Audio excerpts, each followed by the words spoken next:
Halo sineas, kembali lagi saya Alfian menyapa ruang imajinasi kalian bersama ulasan film-film. Review kali ini ngebahas film garapan sutradara kawakan.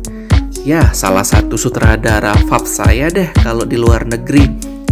Dia adalah James Wan.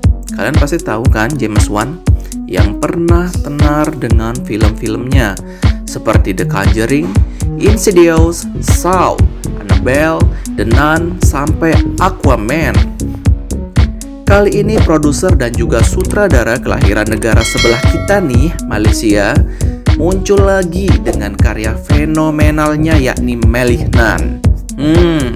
Film spektakuler, di luar batas pemikiran manusia deh kalau menurut saya.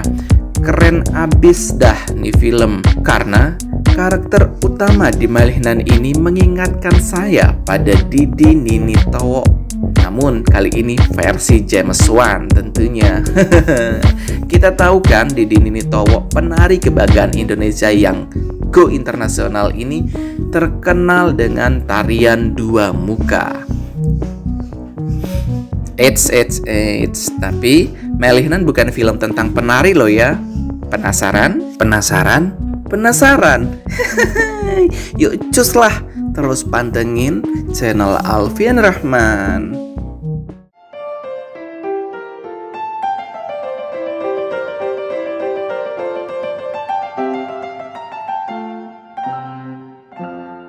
Disclaimer ya guys, untuk kalian yang penakut atau tidak berani, jantung lemah atau lemah jantung, jangan nonton sendiri deh.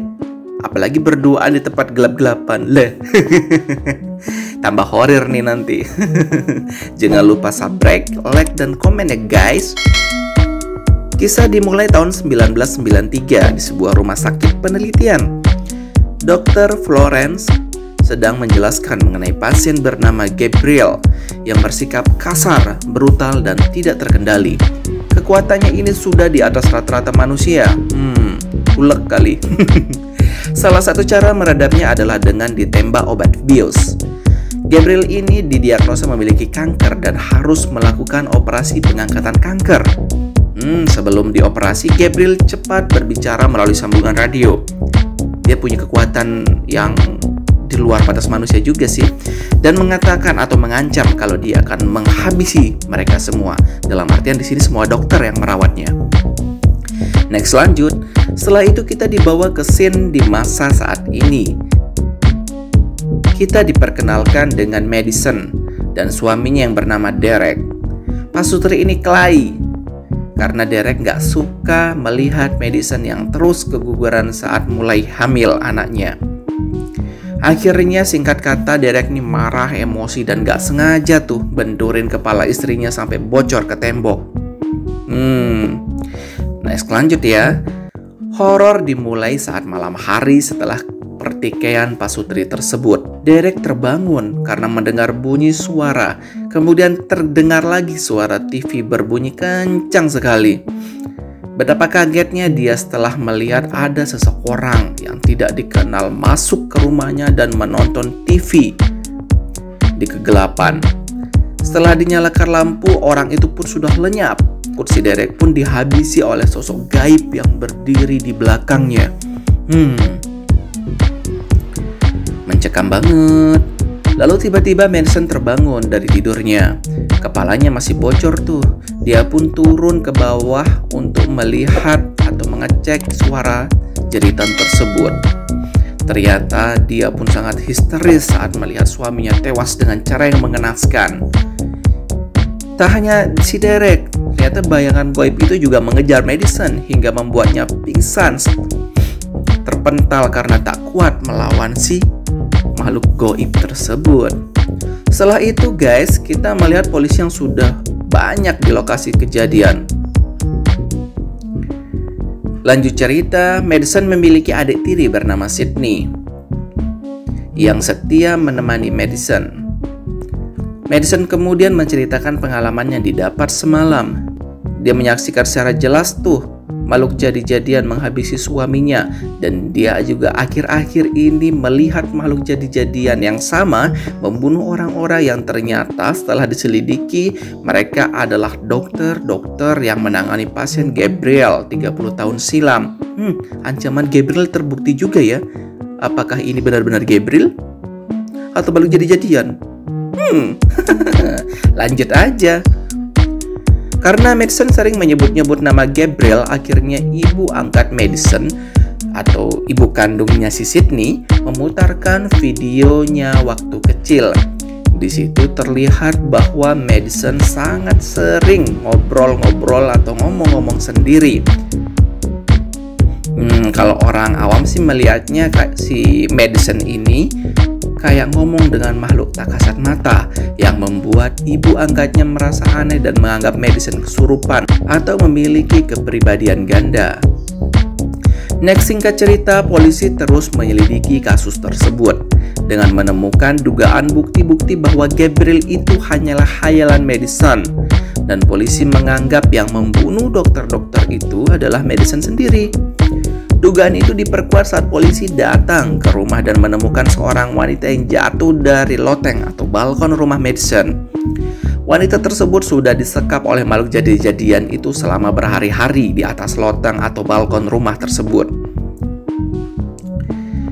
Dugaan ini dilandasi karena polisi juga menemukan jubah dan pisau berbentuk trisula, mirip trisula, yang memang biasa digunakan makhluk jadi-jadian tersebut saat beraksi membunuh korban-korban sebelumnya.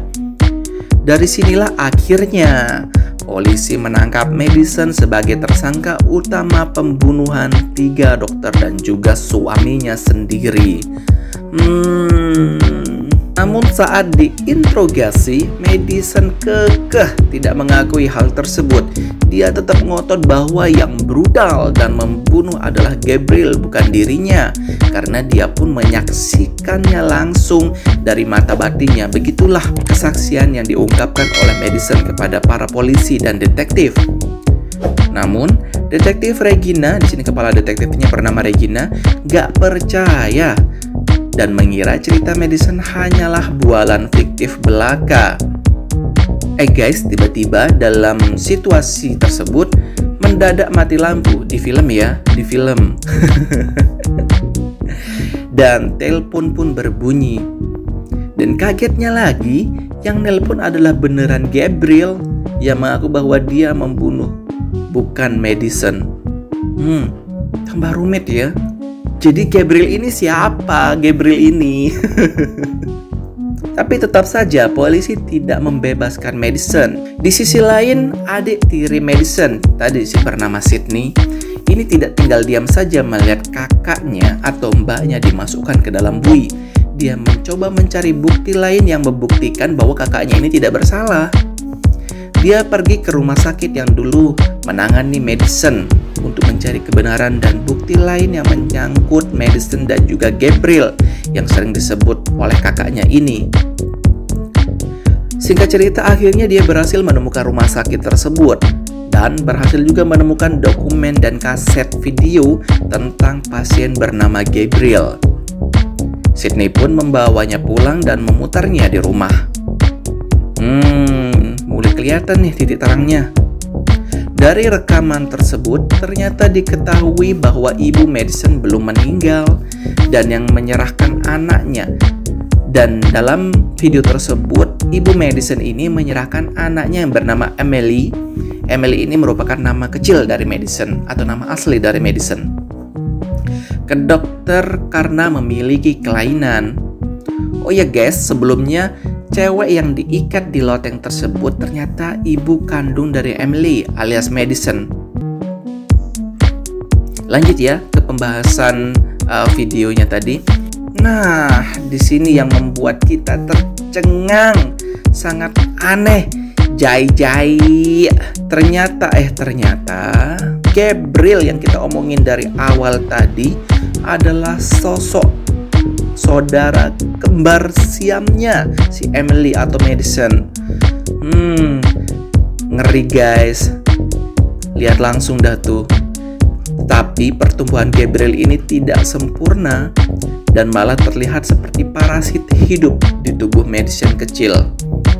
Dokter pun mengambil tindakan medis untuk memotong tubuh Gabriel yang tidak sempurna itu dan memisahkannya atau menghilangkannya dari tubuh Madison. Namun, sebagian otak hidup Gabriel tidak dapat dibuang atau tidak dapat dipisahkan. Akhirnya, otak tersebut dimasukkan ke dalam tempurung otak Madison atau Emily kecil. Buset dah cuy. Lambat laun, ternyata otak Gabriel ini tidak mati. Kebalikannya, tapi malah tumbuh dan berkembang dalam otak Madison dan akhirnya menguasai badan dari Madison. Next, Madison yang masih dalam penjara mendapatkan bulian dari tahanan lain. Nah, di sini guys, di sini penari dua muka yang saya maksud tadi. Penari dua muka ala James Wan beraksi. Ngeri nggak cuy, ngeri nggak si Gabriel nih, dan menghabisi semua tahanan yang membuli Madison tersebut. Powerful sekali kekuatannya. Tidak hanya tahanan, Gabriel juga merobek-robek mengacak-acak semua polisi yang ada di kantor polisi tersebut. Dan akhirnya dia pun kabur menuju rumah sakit tempat ibu kandungnya dirawat dengan tujuan balas dendam, pastinya membunuh ibu kandungnya karena dia merasa ibu kandung jadi menelantarkan dirinya dan tidak menganggap Gabriel ada. Di sisi lain, Sydney dan polisi lainnya pun menyusul, namun mereka juga kena hantam Gabriel. Sydney berusaha untuk menyadarkan Madison untuk dapat mengambil alih badan dan otaknya sendiri agar tidak dikuasai oleh Gabriel. Sugesti dan motivasi yang ditanamkan oleh Sydney dengan ikatan batin yang kuat tersebut dapat berhasil. Akhir cerita, Madison berhasil mengendalikan Gabriel dan memenjarakannya dalam alam bawah pikiran Madison. Kayak Kyuubi nih, dipenjarakan dalam pikirannya Naruto. Dan mereka akhirnya hidup bahagia. Satu kata deh buat nih film, gila. Gila banget James Wan. Dengan pikiran liarnya berhasil menghipnotis penonton-penonton dengan ide cerita yang sangat apik dan di luar dugaan. Nggak kebayang sih ada parasit di belakang tubuh. Biasanya kembar siam nih kan dempet badan, dempet otak. Ini dempet semuanya tapi tidak berbentuk manusia. Mengerikan dah. Yang pastinya film dari James Wan ini tidak mengecewakan. Rating pribadi sih 8,92,3 ya. Buat si jijik Gabriel. See you, bye-bye Cineas.